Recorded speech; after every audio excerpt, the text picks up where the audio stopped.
என்னதான் பீஸா பர்கர்னு வந்தாலும் நம்ம ஊர் மெதுவடையை சாப்பிட்றப்ப இருக்கிற சாட்டிஸ்ஃபேக்ஷன் எதுலேயுமே வராது.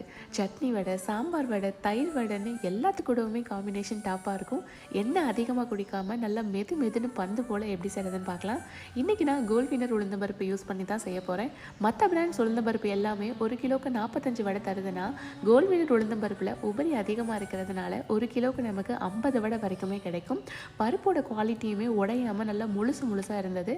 இப்போது உளுந்த 1 மணி நேரம் ஊற வச்சு தண்ணி தெளித்து நல்லா பொங்க ஆட்டி எடுத்து வச்சுக்கோங்க. அது கூடவே வெங்காயம், சீரகம், மிளகு, கருவேப்பிலை, இஞ்சி, உப்பு நல்லா கிறிஸ்பியாக வர்றதுக்காக அரிசி மாவு சேர்த்து நல்லா கலந்து விட்டுக்கோங்க. இப்போ நல்லா காஞ்ச எண்ணெயில் நல்லா போட்டு 2 சைடு வேகிற மாதிரி திருப்பி போட்டு கோல்டன் ப்ரௌன் கலரில் பொரிச்சு எடுத்திங்கன்னா ஒரு சூப்பரான மெதுவடை ரெடி.